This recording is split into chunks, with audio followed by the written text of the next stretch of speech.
Hi, this is Jerry from Texas again. I'm continuing on my series of talking about soldering for beginners or plugs for beginners, and I just did a much longer video talking about all the tools of the trade and did some soldering, but I wanted to also have a short reference video here. This EC3 plug, again, to summarize, I consider this to be the best beginner's plug for somebody that's doing 10 scale and smaller cars. It's a nice compact plug. It has very good electrical characteristics as far as resistance and such, and mechanically it's a pretty good plug too.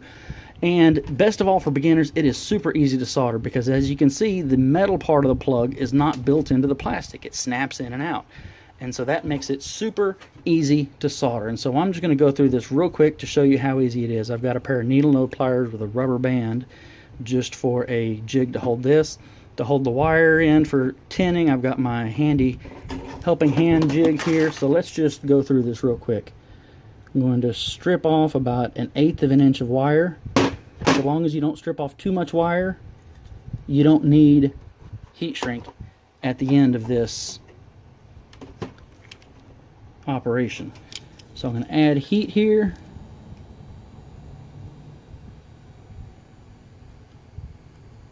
And for tinning the wire, you want it to look like it kind of soaks into the wire. You want the liquid solder to just kind of soak in there. You don't want to use too much solder.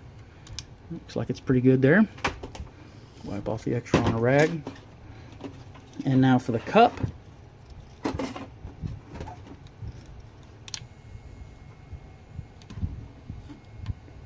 I'm just going to kind of cut off a couple of pieces of solder, put them in the cup, and let it get nice and hot.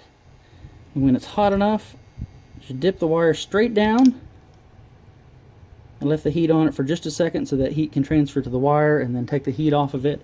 Wait another couple of seconds for it to cool, and I'm done. Okay, so that's how easy it is to solder an EC3 plug. And now the one thing you kind of have to watch out for is, you can see on the side there's just a little blob of solder, and this one's not too bad, but if you get a big blob of solder on the outside of these plugs, it can make it hard to snap into the housing. Okay, and so here's the housing. The black is negative, so on the housing you can see that it's marked with a negative there. So I'm just going to slide it in the housing, and then I like to use a scratch awl. If I can find it. Where did it go? It's right in front of me. To just click, you hear the click, that snaps it in place. So that's half of it done. And now let's go ahead and do the other side. Again, strip it off about 1/8 of an inch back. Let me get my second cup set up here in my, these are actually fishing needle nose pliers, but they have those little cups that make great solder jigs.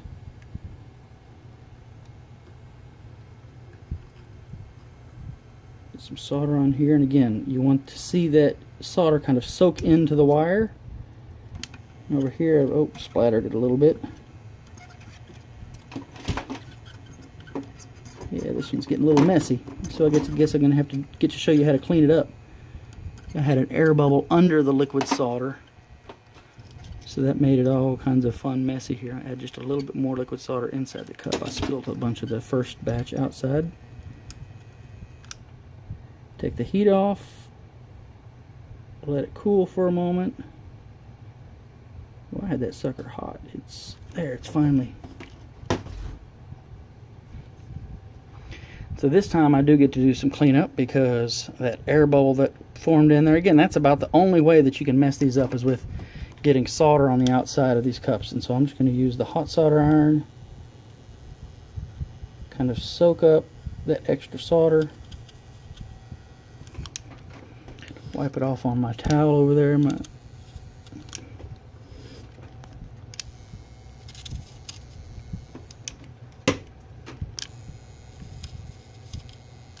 Woo! Okay, well, this is a new way to mess it up. I've actually hadn't done that before, but I'm just putting too much heat into it. The solder inside the cup melted instead of just the solder on the outside of the cup.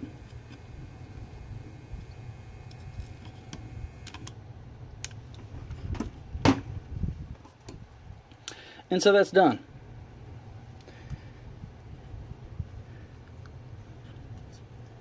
slide it in here, get my little punch awl, my scratch awl, and just snap. And so there's my EC3 on the speed controller side. So that was 5 minutes even with my talking, and now I have the battery and the speed controller. The battery I did in my first video, that was a longer 15-minute video that I talked about all the tools with, but for a shorter 5-minute reference video, these EC3s are great plugs for a beginner. They're easy, super easy to solder. They don't need heat shrink, and they're very good electrically. This particular battery and speed controller are going into an 18th scale truck that has a 380 brushed motor. So they're nice and compact for small models, but they have the current carrying capacity so that even if you're running, you know, a four-wheel drive SCT with a big amp hungry motor, these plugs will do you for just about anything under 8th scale power. Okay, talk to you later. Bye bye.